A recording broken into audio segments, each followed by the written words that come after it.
You're tuned into the It's Real podcast with your hosts, Kayla Andrew and Andrew Yagi. Each week, we'll talk about what happens behind the scenes working full-time in real estate and share with you real-life stories, our successes and failures as we work to help consumers and industry professionals reach their real estate and real-life goals. Here we go. Episode 5 of the It's Real podcast. Hello, I'm Andrew Yagi, and I'm a real estate agent. Hello, I'm Kayla Andrew, and I'm a mortgage lender. Kayla, new week, new opportunities, and daylight savings time. Daylight saving, yes. We are springing ahead. We are starting to see the snow kind of melt away, and it's amazing what just a little bit of a temperature increase does to people that are wanting to look at homes. It's like they can't go look at homes when it's snowing, but the moment it gets a little warmer, they come out of the woodworks. Do you see the same thing? I do, although I would argue that it's still pretty cold, and I don't know that's outside of your window, but still a lot of snow and, kind of a little bit of a chilly week, maybe some wintry mix. But I think it's forecast, March is going to be kind of a little more wet and snowy. In fact, I was talking to one of my friends who's kind of in the lake dock and lift business the other day, and he said, they were running a promotion where, hey, if you can guess on your lake what day the ice is going to be off, you can win $100. And so I asked him kind of for his prediction on, lakes in general. And he's like, I think it's probably going to be May 1st. I think it's going to be a little bit late potentially, but I guess it's what it is. Time will tell, but that's a fun little guesstimate there. I think so. I said, ultimately, I'm probably going to have to go and talk to our year-round neighbors who probably realistically track these things every year, and they'd be able to make a good guess. But I said, probably, someone asked me the other day if I had, my March Madness bracket ready to go. And I said, I honestly don't watch professional sports, but I probably would have, as good of a chance as anyone at putting together a winning bracket. Honestly, you could, and you're too busy with other things. You're too busy flying, and you don't have time to do those brackets. Absolutely. I'd much rather be in the air or, talking to someone about aviation. But Kayla, what's going on with you this week? Or do you have anything fun coming up? I've actually had some things called closings, which a lot of people haven't had lately because of, well, let's admit the market slowed down. So I've had 4 closings in the last week, and it's so fun to get back in front of people, to give them their keys, to have them sign on the dotted line and truly make their dreams come true. So I've been pretty busy with closings, but also with new apps still. I'm still seeing these come flowing in. I think that as people start to see that it's not that they've become numb to rates, but they've become more acceptable of where they're at. They've had the conversations. They're talking to their friends, their family, they're reading online. This is more of the norm. And I think people are finally taking that leap. And so the fun thing that I have are closings because people had gone through that process earlier. So now I'm seeing the activity again, and people are getting excited still. So yeah, I think you're right. And, I'm starting to see more inventory coming on. I had a closing last week and have some additional upcoming this month. I was talking to a pretty experienced agent the other day, and he was telling me, he said, boy, the market's been pretty brutal, not only for him, but, for some of his clients, his buyers specifically getting beat out on a lot of offers. And he said, man, I've done real estate a long time and have only had about, 4 closings in as many months. And so I think, I'm seeing a lot of agents that are leaving or going on, to do something else and saying, hey, I can't weather this storm. But, for those that can, I'm starting to have a lot more conversations. I set, 2 new listings, today that I know I'm going to be putting up down the road. So inventory is coming.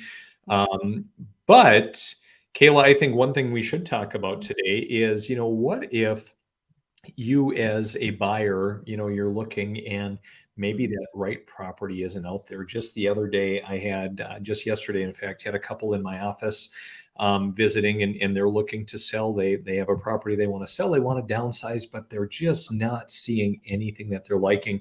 Kayla, I've Mhm. sent out in a couple of specific areas, letters to some specific homeowners, some developments that they like, and said, hey, I have a very serious client that would like to buy. I've tried to follow up and make phone calls.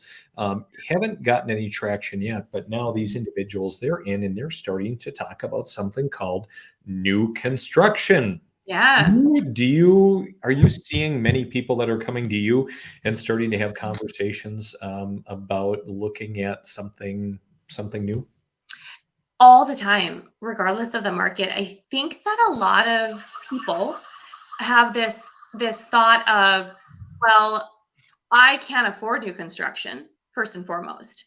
But I have a lot of even first-time home buyers that their first home is new construction because there are so many different customizable options for you. So what we're seeing, Andy, in this market is that in this market, inventory is not as high as it nearly was probably even, let's just say, a year ago. So we have people ready to buy. We have people ready to take that leap, but they can't find the home. So Hmm. what we're seeing are people saying, well, what does new construction look like for me? How much would that cost? What's involved? And so I'm seeing a lot more conversation. Are you also seeing that? Yeah, we're having it a lot more often with people at least exploring options. One of the difficult pieces in my more immediate market is just the fact that there aren't a lot of buildable lots within, Yeah. my more immediate city. And so that's one bottleneck that we're working on addressing is, how do we solve this? Yeah. Because our housing stock's getting older. But obviously in the Fargo Moorhead area where you're at, there people are building like crazy, and there are a lot of great options, and even with Mhm. the number of builders you have, some really attractive price points as well.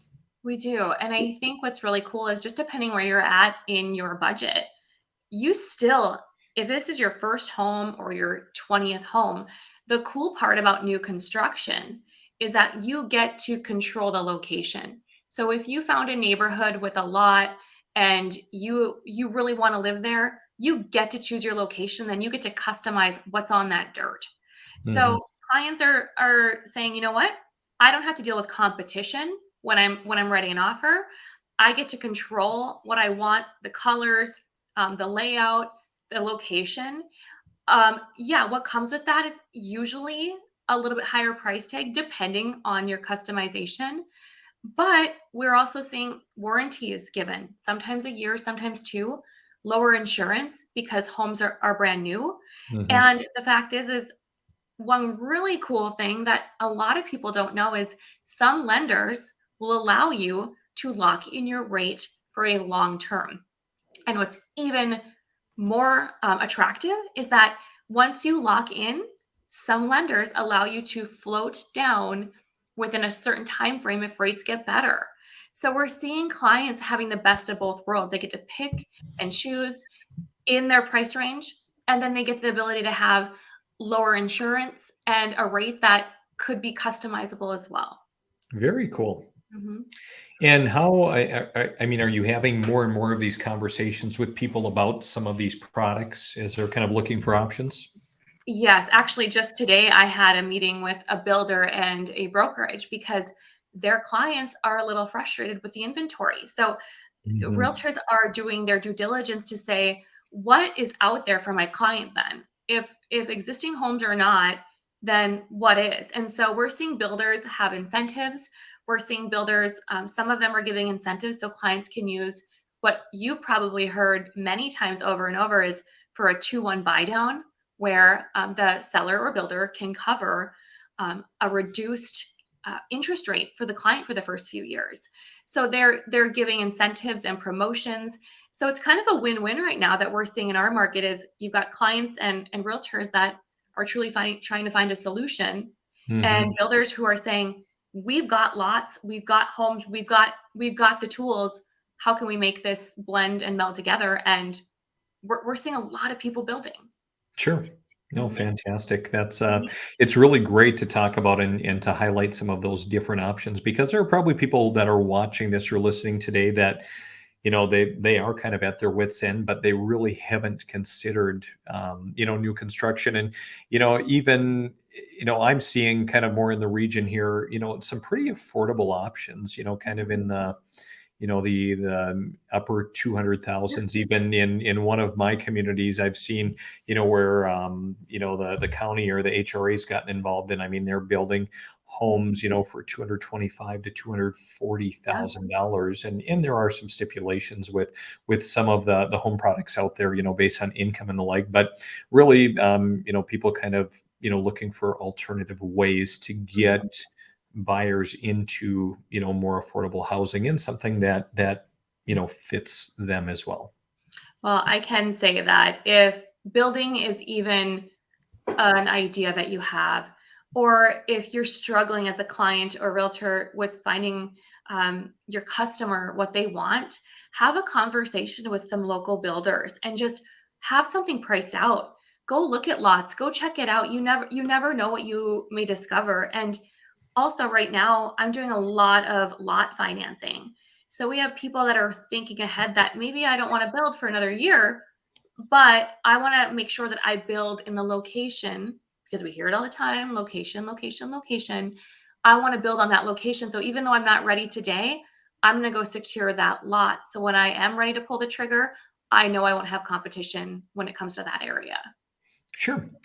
Well, that's a lot of great information, Kayla. Especially on new construction, and lots are an excellent topic. I think we'll dive into maybe on another episode. You But will. are there any final thoughts or any tips you have for someone if they're listening today and thinking, "Man, I really need to dive in and start exploring new construction"? I would say start with your lender, find out what you're approved for, what your budget is, and then go and have some conversations with a handful of builders. Go check out their models. There's a lot of like Parade of Homes is coming up. A lot of them have opens throughout the week and on weekends. Go and check out and see what you like. Have those conversations, and then see if they can price out a home that you love within your budget, and just pretty much go from there. See if you want to do it. Sure, fantastic. And I would say for those of you who are maybe in a more rural area that you don't have a glut of home builders that are building and have all of the different models, reach out to an agent, of your choosing, who probably is connected or who has worked with builders or developers, or ultimately in one of your local home centers or lumber yards, to kind of just start talking and looking at ideas, and kind of make connections with the Mhm. builder to start the process. So. Mhm. Well, Kayla, it's been great connecting as always. As always. Have a great week. I will if you will.